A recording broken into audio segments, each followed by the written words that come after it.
Bonjour, je m'appelle Aline Brément.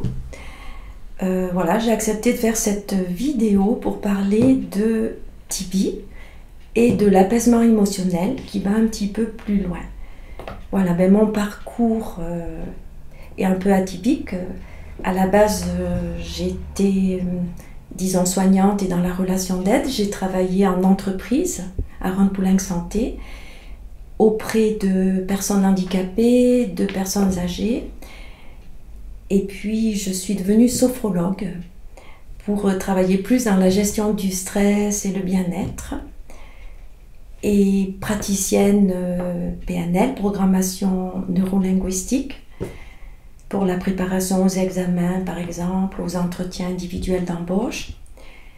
Et ensuite, les hasards de la vie m'ont amenée à Tipeee. Donc, je suis praticienne Tipeee adulte et enfant actuellement. Donc, je travaille avec des enfants pour une grande partie, des adultes aussi, au potentiel pour 80% des gens que je vois, qui ont la particularité d'être des personnes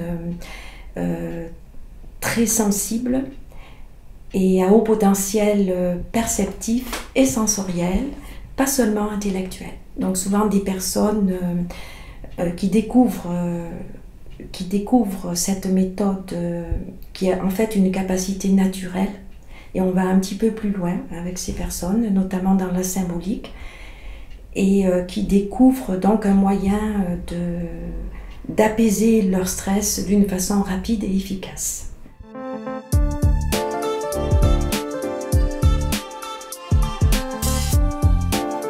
Voilà, donc aujourd'hui, je vais parler de quelques exemples de l'apaisement émotionnel en situation. Je vais essentiellement donner des exemples de ce qu'on appelle Tipeee direct et maintenant, pour moi, l'apaisement sensoriel direct. Voilà, donc je travaillais en tant que sophrologue dans des écoles, ça a été une grande chance. Ça m'a permis d'expérimenter, bien sûr, la sophrologie, découverte du corps, des émotions, et de pratiquer donc l'apaisement sensoriel avec des enfants où je trouvais en fin de séance de sophrologie qu'ils n'étaient pas suffisamment apaisés ou qu'ils étaient restés avec des soucis, des problématiques. Voilà, et c'est au point où j'ai pratiqué énormément de séances, en direct, je dirais peut-être 3000, donc il m'a donné une énorme expérience. Et ce que je trouve intéressant, c'est que chaque personne peut apprendre à devenir autonome et surtout d'apprendre aux enfants et aux adultes à pratiquer eux-mêmes en cas de besoin. Voilà, en sachant que c'est pas magique et que quelquefois il va falloir aussi se faire aider. Il y a des formations justement très courtes qui permettent à toute personne d'apprendre à utiliser cette capacité naturelle et de le faire pour soi-même ou en cas de besoin avec ses enfants, son conjoint ou des collègues de travail.